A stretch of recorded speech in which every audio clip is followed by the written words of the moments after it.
Presidente, eu queria iniciar minha fala aqui fazendo coro ao deputado Rogério Correia, quando presta aqui sua solidariedade ao Colégio Santo Agostinho, uma escola tradicional de Belo Horizonte, uma escola que é pautada por fundamentos cristãos, católicos, uma escola que tem o seu nome e sua imagem em grande reconhecimento em todo o nosso Estado. Então, essa onda que surge no Brasil de um autoritarismo, de fascismo, do esforço de tentar tirar das escolas o espaço e o ambiente para a construção de uma consciência crítica cidadã, isso tudo porque não querem que o povo tenha memória, não querem que o povo tenha senso crítico, não querem que o povo questione.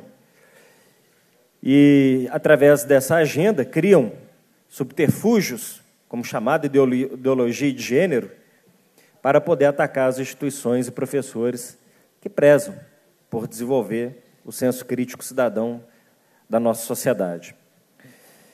Já ainda no período das eleições, nós vimos as chamadas fake news, as mentiras construídas pelo candidato que hoje, então, eleito, Jair Bolsonaro, membros da sua campanha e seus apoiadores, que falavam em kit gay, que falavam em mamadeira erótica, que falavam numa série de absurdos que, de fato, nunca existiram.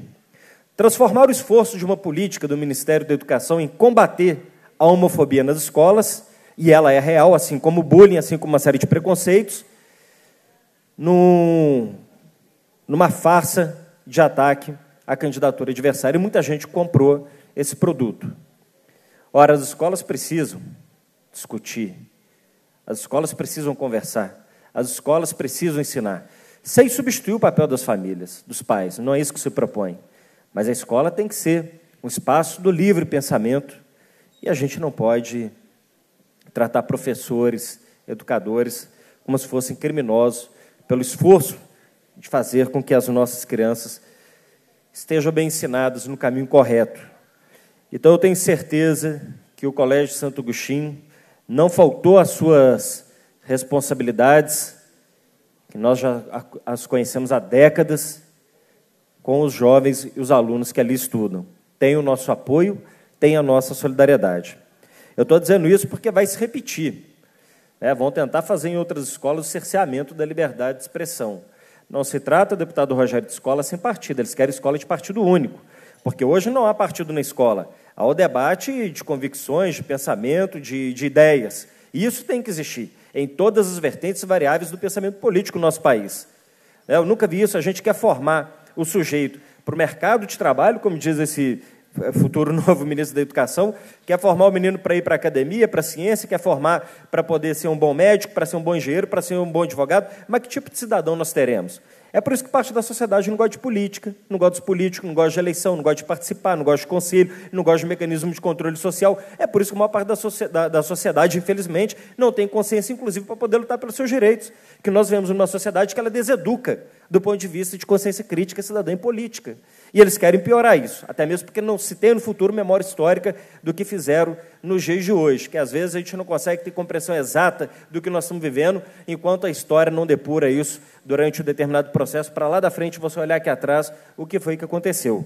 Então isso é preocupante, nós vamos ter que combater esse tipo de postura. Ainda bem que em Minas a gente tem legislação, mas poderíamos aprofundar. O governador Flávio Dino foi muito corajoso nesse sentido. Emitiu um decreto proibindo qualquer tipo de cerceamento, defendendo a liberdade de pensamento, defendendo a pluralidade dentro das escolas. Então, é isso que nós temos que fazer. O governador Pimentel poderia, dando aqui a mesma sugestão, publicar um decreto no mesmo sentido. Ou, no limite, aprovarmos aqui uma lei aqui na Assembleia, o conjunto de deputados, vamos subscrever aqui para que a gente proteja os professores do ataque fascista em curso no Brasil. Então, fica aqui essa minha defesa. Falando ainda, complementando as informações da visita que fizemos a Ariadnópolis. Olha, gente, uma das ocupações mais importantes do estado de Minas Gerais, se não do Brasil. São 20 anos de trabalho. 20 anos, mais de 450 famílias. Um local em que 80% dos comerciantes da cidade assinam um abaixo-assinado em defesa da permanência dessas famílias, confirmando a importância que elas têm para a economia do município, para a geração do emprego, por recolhimento de impostos. Assinaram o abaixo-assinado não com CPF, com CNPJ das suas empresas. Ver aqui na audiência pública, como nós vimos o depoimento da Universidade Federal de Alfenas, que acompanha, através das suas pró-reitorias, o que é feito ali há anos. Vermos o depoimento do Ministério Público Agrário, que tem acompanhado essa ação, dos movimentos sociais. Não nos deixou dúvida da importância e da função social daquela terra, aquela massa falida. A terra tem que cumprir sua função social, que está na Constituição. Bem, depois da informação que o meritíssimo juiz teria visitado a área e não teria encontrado produção, nem sequer o número de famílias informados, nós fizemos o mesmo percurso, junto com a Comissão de Direitos Humanos da Câmara dos Deputados, junto com o primeiro secretário aqui da mesa, a Comissão de Direitos Humanos da Assembleia, o Ministério Público Agrário. E o que nós vimos lá? Não foi pouca coisa, mais de 1.800.000 pés de café, produção de café orgânico certificado, produção de milho, produção de feijão, de frutas. Nós vimos lá pés de café de 7, 8, 9 anos. Isso não se faz de uma hora para outra. Não fez do dia da visita do meritíssimo até o dia da nossa visita, no intervalo de um pouco mais de um mês. Então, é uma terra produtiva, sim, e isso tem que ser levado em consideração pelo Tribunal de Justiça de Minas Gerais ao analisar o agravo que será apresentado pelo Ministério Público, pela assessoria jurídica das famílias, pela Defensoria. Então, eu quero, deputado Rogério, fazer um esforço, pedir aqui aos colegas da Assembleia que, daqui a pouco, na reunião da Comissão de Direitos Humanos, possamos ter um quórum e aprovar o relatório da visita que nós fizemos, que traz todas essas informações. E esse relatório tem que ser enviado para o Tribunal de Justiça, para o Ministério Público, a todos os órgãos que estão nessa matéria, para que a gente tente reverter. São 20 anos. Há um investimento muito grande ali do suor, do sacrifício, do trabalho e financeiro das famílias, porque nunca receberam um centavo de financiamento de instituição pública ou financeira. Então, eu quero aqui corroborar com a fala do deputado Rogério Corrêa nesse sentido, da defesa. Olha, aquela área é tão importante que foi reconhecida pelo próprio governo do Estado, ao ponto que o governo emitiu um decreto para que a gente fizesse ali a reforma agrária e o assentamento definitivo, deputado Jean, daquelas famílias. Estranhamente, uma liminar suspendeu os efeitos do decreto, o Estado recorre e poderá também reverter essa questão do interesse social daquela área, o próprio governo do Estado. Eu estou dizendo que o Poder Legislativo reconhece, o Poder Executivo reconhece, não é possível que o nosso Poder Judiciário também não vai reconhecer a importância da área para aquelas famílias que aqui estão. E nós estamos falando disso porque o Brasil, essa semana foi publicado nos grandes veículos de comunicação, o Brasil ocupa a 9ª colocação no mundo em desigualdade. A desigualdade social no nosso país aumentou. E vou te dizer, aumentou acentuadamente em 2016 e 2017, porque toda hora que eu falo que o Brasil tem problema, é culpa do PT, é herança que o PT deixou. Tem quase 3 anos que o PT não está no governo, é culpa do PT. O Temer apronta, o que apronta é culpa do PT. Então, eu estou dizendo que a Oxfam fez a análise e prova que, de maneira acentuada, a desigualdade cresce entre 2016 e 2017. Aumenta o número de mortalidade infantil, volta a ter mortalidade infantil, aumenta a desigualdade de salário pago entre mulheres e homens. E eu estou falando de uma pesquisa feita em 189 países, quase 200 países, nós, vergonhosamente, ocupamos o 9º lugar. E não me venha me falar que é herança do PT, porque a herança do PT deixou há pouco tempo, tirou 30 milhões de brasileiros da fome, gerou 20 milhões de desemprego, teve ganho real do salário mínimo. Isso são dados da ONU, do IBGE, não é dado lá da Fundação Perseu Abramo do PT, não. São dados de organismos oficiais. Então, deixamos o país numa condição que, quando deram o golpe na Dilma, prometeram melhorar, entrega o desastre. O desemprego lá em cima e agora a desigualdade aumentando. Num cenário de aumento da desigualdade, tem que ter política que inclua as pessoas, a sua segurança alimentar, a garantia da renda, do salário, para poder cuidar da sua família. Então, caminha-se na contramão do que está acontecendo no nosso país. O Brasil, o nosso Brasil que agora ocupa o 9º lugar e, nesses últimos 2 anos, acentua a desigualdade social, também tem uma outra marca que é vergonhosa. Temos 5 brasileiros, 5 pessoas, não estou falando empresa, pessoas, brasileiros, que juntos têm mais dinheiro do que toda a metade da população. Estou falando de 100 milhões de habitantes. São os 3 sócios da Embev, Jorge Paul Lemann, mais seus 2 sócios, Eduardo Severin, que é cofundador do Facebook, e Joseph Safra, do Banco Safra. Esses 5 senhores têm mais dinheiro do que a outra metade de toda a população. É a desigualdade. O Brasil é um dos poucos países no mundo, deputado Jean, que não tem, por exemplo, taxação de grande fortuna, que a carga tributária para o pobre é praticamente a mesma para o rico. O Brasil, você paga IPVA caro no seu carro, mas o dono de iate não paga imposto. O Brasil não tem taxação sobre grandes heranças. Até a meca do capitalismo, que é idolatrada hoje por esse governo que está aí, o filho dele usa bonezinho com o nome do Donald Trump, aquela coisa toda, até a meca do capitalismo cobra grandes fortunas e cobra grandes heranças. E o Brasil não. É por isso que a desigualdade continuará sendo acentuada se não tivermos uma mudança nessa lógica orçamentária e tributária do nosso país. É uma medida que tem que ser adotada. Então, eu estou fazendo aqui essa fala para mostrar como isso tem a ver com o contexto de que poderemos ainda ter um agravamento maior dessas condições. Falam em reforma da Previdência, quem vai pagar são os trabalhadores, principalmente assalariados. Querem votar algumas partes da reforma, as chamadas infraconstitucionais, ainda este ano. Isso é grave, isso é grave. Querem aprovar uma série de medidas de arroxo, cobrar em universidade pública, cobrar mensalidade. Estão propondo, entre outras medidas, o fim da expansão das demarcações de terras indígenas e da própria reforma agrária. Então, assim, é um caos que se avizinha. É um caos.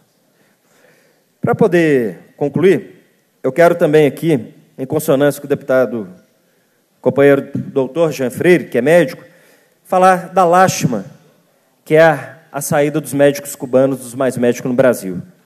Nós conversamos com prefeitos, e somos nós, deputados, que convivemos com a população, com as comunidades, com os prefeitos, e sabemos a revolução que foi o mais médico, na atenção básica, na atenção primária. Lugares onde os médicos brasileiros não queriam ir, os cubanos foram, porque para eles estavam aqui cumprindo missão. Ah, mas o mais médico coloca o cubano em situação análoga ao escravo. Mas, peraí, situação análoga ao escravo? Como é que é isso? O médico cubano fica com R$4.000 dos 11 mil pagos, porque 7 mil volta para Cuba, para poder pôr no Ministério da Educação, para poder formar médico cubano, porque lá não tem faculdade particular, lá é tudo público. E lá médico não cobra plano de saúde, não cobra particular, é servidor público. Então o Estado tem que financiar o estudo e as atividades desses profissionais. Volta para o governo cubano. O governo cubano sofre cerceamento econômico dos Estados Unidos. O governo cubano não tem recursos naturais para poder exportar commodity. Então, ajuda a exportar a mão de obra, que é a medicina, consonante com as missões em países onde tem desastres naturais, onde tem a ausência da presença da atenção à saúde. Bem, R$4.000. A contrapartida do município também é dar a casa para o médico. Aí inclui o aluguel, inclui outras despesas. Nós estamos falando que o médico vai ter, em média, no somatório, em torno de R$8.000. Um médico cubano, Jean, recebendo no somatório, R$8.000, coloca ele entre os 10% mais ricos do Brasil, você sabia disso? Que salário de miséria análogo a escravo é esse? Salário de miséria é o salário mínimo. Não chega a R$1.000 para o trabalhador. Então a gente acha ruim o cubano receber R$4.000, mas o governo não vê problema do trabalhador ter como o piso salarial o salário mínimo, que não chega a R$1.000. Então é uma hipocrisia. A hipocrisia tirou o mais médico do Brasil. Jean lembrou bem, o mais médico foi feito para médico brasileiro. A inscrição abre para o médico brasileiro. Se o brasileiro não quer, abre para o estrangeiro. O mais médico, na primeira edição, não teve a participação dos brasileiros. Nas segundas e nas outras chamadas, os brasileiros aí sim já vieram. O mais médico inclui no programa a oferta de mais cursos de medicina, porque se não aumentarmos o número de profissionais, a gente não tira o país desse atoleiro e a medicina vai continuar sendo o exercício de uma profissão para ficar rico e não para cuidar das pessoas. Com exceções, é claro, não estou generalizando, mas tem gente que não faz medicina por vocação, como o senhor, doutor Jean, que eu conheço muito bem, é médico por vocação, porque gosta de gente. Tem gente que faz medicina, passa no vestibular de medicina como se tivesse ganhado na loteria, porque vai ficar rico. Muitos prefeitos falaram, deputado, eu estou ofertando aqui salário de até R$30.000, eu não estou achando médico aqui para poder trabalhar no meu município, municípios pequenos. E olha, hoje já, alguns sites já noticiam, porque eles comemoraram, né? 95%, 97% das vagas estão preenchidas. Não é isso que eles comemoraram? Mas vejo que os lugares mais ermos não foram preenchidos. E hoje os sites de notícia Terra UOL já dão conta que já está tendo desistência dos médicos brasileiros que foram inscritos.